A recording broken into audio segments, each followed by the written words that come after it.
मेरा नाम धनंजय कुमार है और आज की इस वीडियो में मैं आपको बताने वाला हूँ यूपीआई ट्रांजैक्शन एनालिसिस। इसके बारे में हम लोग ओवरव्यू देखेंगे। तो पहले हम लोग देखते हैं कि इसका ऑब्जेक्टिव क्या है। यहाँ पे ऑब्जेक्टिव लिखा हुआ है। ऑब्जेक्टिव सेम ही है कि कस्टमर मेरा कहाँ पे है और किस टाइम में ज़्यादा कस्टमर है, किस ऐप से ज़्यादा मतलब कस्टमर यूज कर रहे हैं, फ़ोन पे, गूगल पे, वी पे, कौन सा ऐप यूज़ कर रहे हैं। और रियल टाइम विजुअल यानी कि किस समय में कितने लोग यूपीआई से पैसे ट्रांसफ़र कर पा रहे हैं, ये सारा। और फाइनेंशियल एनालिस्ट जिससे हम लोग अपने बिजनेस को बढ़ा सकें। तो जो मेंटर का कहना था, ऑनर को कहना था, इसमें 5 सवाल बेसिक हैं। पहला सवाल है what amount is being transaction on the daily basis. Daily basis पे कितने ट्रांजेक्शन हो रहे हैं। दूसरा है विच app has recorded the highest number of the transaction. कौन सा ऐप से लोग ज़्यादा ट्रांजेक्शन कर पा रहे हैं, गूगल पे से कर पा रहे हैं, जी पे से कर पा रहे हैं, भीम से कर पा रहे हैं, ये आपको बताना है। तीसरा है which state has the highest number of the transaction. कौन सा स्टेट में सबसे ज़्यादा ट्रांजेक्शन हो रहे हैं, वो बताना है। और चौथा है which method has been use to most for the transaction. Transaction के लिए कौन सा मेथड यूज कर रहा है, ये भी बताना है आपको। पांचवा है which bank has been usages for the most transaction. और कौन से बैंक से ज़्यादा ट्रांसफ़र हो रहे हैं।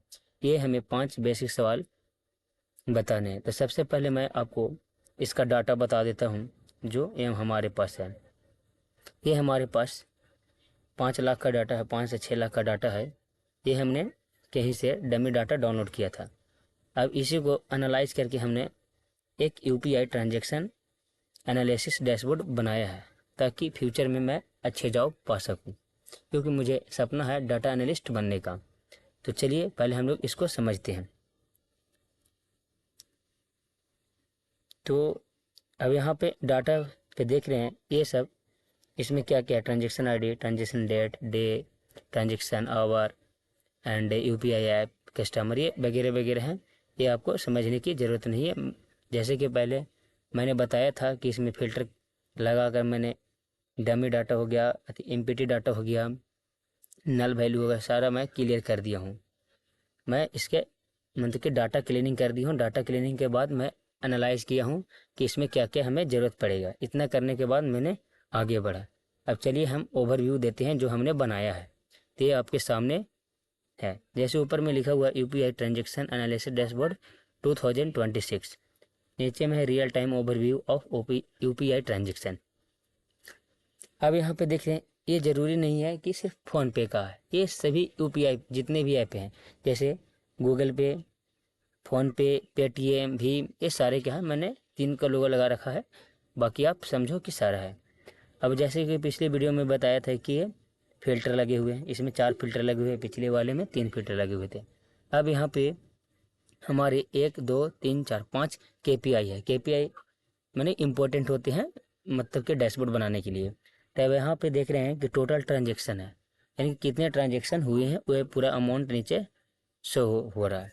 वह टोटल अमाउंट, टोटल ट्रांजेक्शन का ये अमाउंट अति शो हो रहा है और ये टोटल अमाउंट शो हो रहा है, यानी कि 442.48 मिलियन मतलब पैसा ट्रांजेक्शन हुआ है। तो यहाँ पे कैशबैक, कितने पैसे कैशबैक हुए हैं, तो 4.46 मिलियन। अब यहाँ पे जो ट्रांजेक्शन हो रहा है उसका सक्सेस रेट क्या है, तो 91%, यानी कि ज़्यादा है, मोर देन 90% है। अब यहाँ पे सस्पेक्टेड फ्रॉड, जहाँ जैसे कि हम लोग कहीं पे भेजते हैं, कोई लिंक पे क्लिक करते हैं, कहीं पैसे भेजने पे फ्रॉड हो जाता है, तो ये सस्पेक्टेड फ्रॉड है, यानी कि 17,089 जो अमाउंट अथी नंबर है, ये सस्पेक्टेड फ्रॉड के अंतर्गत आते हैं। अब यहाँ पे फर्स्ट है, यहाँ पे मैं दिखा रहा हूँ transaction amount INR over time the daily. अब डेली के बेसिस पे कितने अमाउंट ट्रांसफ़र हो रही, इस ग्राफ से आप ये देख पाएंगे। जैसे फर्स्ट डे है तो यहाँ पे देख रहे हैं कि 14.60 मिलियन पैसा हुआ। इस प्रकार से आप 31 डेज तक आप देख सकते हैं कि कितना पैसा ट्रांसफ़र हुआ है। दूसरा में आता है transaction amount by UPI app. अब यहाँ पे देखना ये है, मतलब कि कहने का मतलब किस ऐप से। जैसे मैंने पहले ही बताया था डाटा में, उसमें पूछा गया था कि किस ऐप से मतलब कि ज़्यादा ट्रांजेक्शन हो रहा है। तो उस यहाँ पे मैंने बनाया है। अब यहाँ पे क्लियरली देख पा रहे हैं कि फ़ोनपे पे 49.7.5% है। फिर सेकंड पे है गूगल, थर्ड पे है पेटीएम, ऐसे। तो यानी इस डैशबोर्ड के देखने के बाद आपको क्या पता चल रहा है कि लोग इंडिया में सबसे ज़्यादा यूज फ़ोनपे के करते हैं, उसके बाद गूगल पे करते हैं, उसके बाद पेटीएम को करते हैं। ये मतलब इस ऐप से आप क्लियरली देख पा रहे हैं। यहाँ पे आते हैं transaction amount by status. Status, अब जो मैं पैसा भेज रहा हूँ वो फेल हुआ, पेंडिंग में गया या रिफंडेड में आया, मतलब किसी तरह से, तो 91.05% सक्सेस हुआ, मतलब भेजा, पे फेल हुआ 6.95%, पेंडिंग में इतना है और रिफंडेड में इतना है। यानी किसी को, जैसे कोई लिखता है, किसी का कोर्स खरीदता है तो वहाँ पे पैसा कट जाता है और वो कोर्स मुझे नहीं चाहिए तो रिफंडेड के माध्यम से आता है, तो ये रिफंडेड के अंतर्गत आता है। अब यहाँ पे देख रहे हैं transaction amount by state wise. अब कौन सा स्टेट में कितना अमाउंट ट्रांजेक्शन हो रहा है, तो सबसे फर्स्ट पे आता है महाराष्ट्र, फिर कर्नाटक, दिल्ली, ऐसे सिमिलर। और यहाँ पे इसका ग्राफ दिया गया है, जैसे मैं फिल्टर पे क्लिक करूँगे तो ये ग्राफ बदलेंगे। अब यहाँ पे आगे देखेंगे transaction amount by bank wise. वहाँ पे मैंने एक सवाल भी था कि कौन से बैंक में सबसे ज़्यादा, कौन से बैंक से ट्रांसफ़र हो रहे हैं। तो यहाँ पे देख रहे हैं कि सबसे बड़ा ग्राफ HDFC बैंक का, यानी कि 58.92 मिलियन है। उसके बाद SBI का 58.37 मिलियन। इस प्रकार से सीक्वेंस वाइज से दिया गया है, ये बनाया गया है, ये डायनेमिक है। ये आपको पता चल जा रहा है कि इस ग्राफ को देखने के बाद कि कौन सा बैंक से ज़्यादा ट्रांसफ़र हो रहे हैं।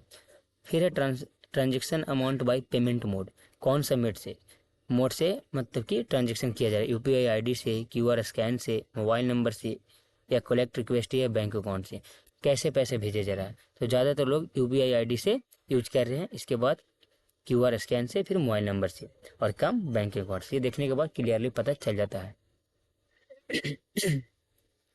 अब यहाँ देखेंगे transaction amount by transaction type, यानी कि लोग ट्रांजेक्शन कर रहे हैं किस चीज़ में कर रहे हैं। जैसे कोई बाटलेट ट्रांसफ़र कर रहा है, कोई कर रहा है सब्सक्रिप्शन के लिए, जैसे कोई OTT पर सब्सक्रिप्शन खरीद रहा है, कोई एजुकेशन के लिए सब्सक्रिप्शन खरीद के रखा है किसी का कोर्स, उसी प्रकार कोई रिचार्ज कर रहा है, कोई शॉपिंग कर रहा है, कोई बिल भर रहा है। इस प्रकार यहाँ पे देख पा रहे हैं। फिर यहाँ पे है ट्रांजेक्शन अमाउंट बाई आवर, यानी कि एक एक घंटे में कितने ट्रांजेक्शन हो रहे हैं। तो यहाँ पे सबसे कम, सबसे हाईएस्ट देख रहे हैं कि 19 घंटे के, और 19 घंटे और 18 घंटे के बीच में 45.93 मिलियन ट्रांजेक्शन हुआ है। तो इस प्रकार इस ग्राफ के माध्यम से आप समझ सकते हैं और अपने कस्टमर को जान सकते हैं कि जो हमारे कस्टमर हैं वो कौन सा ऐप का यूज कर रहे हैं, कौन सा मेथड से यूज कर रहे हैं, ट्रांजेक्शन टाइप क्या है, कौन से आवर में कितने यूज कर रहे हैं, और कौन सा स्टेट में सबसे ज़्यादा यूज कर रहे हैं। इसे देखने के बाद आप अपना नेक्स्ट ईयर के लिए अच्छे बिजनेस प्रोपेगेंडा बना सकते हैं। अब जैसे मैं इसे जूम आउट कर देता हूँ। यहाँ पे है, अब यहाँ पे है मर्चेंट नेम है व्यापारी नाम, फिर मर्चेंट कैटेगरी, फिर सिटी, फिर है जेंडर। अब जैसे मैं यहाँ पे इसमें जेंडर में है मेल, फीमेल, अदर। अब मैं यहाँ से सपोज मैं जेंडर पे, मेल पे क्लिक करता हूँ कि मेल लोग कितना यूज कर पा रहे थे। जैसे ही मेल पे क्लिक किया तो ये बदलेगा, थोड़ा ज़्यादा डाटा है इसकी वजह से नहीं, जैसे जैसे ये बदला, ग्राफ बदला। अब मेल जो है फ़ोन पे कितना यूज करें, 49.92%। और इसमें कौन सा बैंक में सबसे ज़्यादा, HDFC, ऐसे देख सकते हैं। अगर मैं मेल में वो भी कैटेगरी देखो, और अगर फीमेल देखो कि फीमेल कितने यूज कर रहे हैं, तो फीमेल पे क्लिक करो तो डाटा चेंज होंगे। जैसे यहाँ पे देखो चेंज हुआ, तो फ़ोन पे 49.53, यानी कि पुरुषों से कम लोग फीमेल लोग यूज कर रहे हैं। और यहाँ पे भी डाटा चेंज हो रहा है, आप देख पा रहे हैं। जैसे मुझे देखना है कि लोग कितना मुंबई में यूज कर पा रहे हैं, तो मुंबई को क्लिक करेंगे। तो जैसे ही मुंबई पे क्लिक, अथी सॉरी, मुंबई, हाँ, तो ये सारा आ गया डाटा, यहाँ पे देख पा रहे हैं। जैसे अब यहाँ पे मान लेते हैं कि स्विगी है, स्विगी से कितने लोग मतलब ट्रांजेक्शन कर पाए हैं। तो यहाँ टोटल ट्रांजेक्शन 58 है, अमाउंट 0.05 मिलियन है। ये सब बदला हुआ है, आप यहाँ पे क्लियरली देख पा रहे हैं। ये माने कि डायनेमिक डाटा है। अब यहाँ पे सपोज मुझे बनाना है, ये फिल्टर हटा देते हैं और ये सिटी भी हटा देते हैं। मैं सिर्फ देखना चाहता हूँ कि लोग कितना परसेंट लोग इलेक्ट्रिक बिल के लिए यूज कर पा रहे हैं, मेल और फीमेल दोनों, हमें मुझे देखना है, दोनों से देखना है।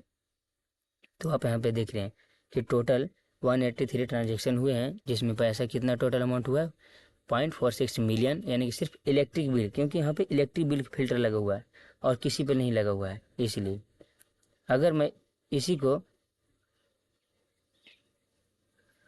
मैं फिर चेंज करूँ अगर फ्यूल के लिए, तो फिर ये ग्राफ देख रहे हैं कि ऑटोमेटिक चेंज हो रहा है। तो आई होप कि ये आपको समझ में आया होगा।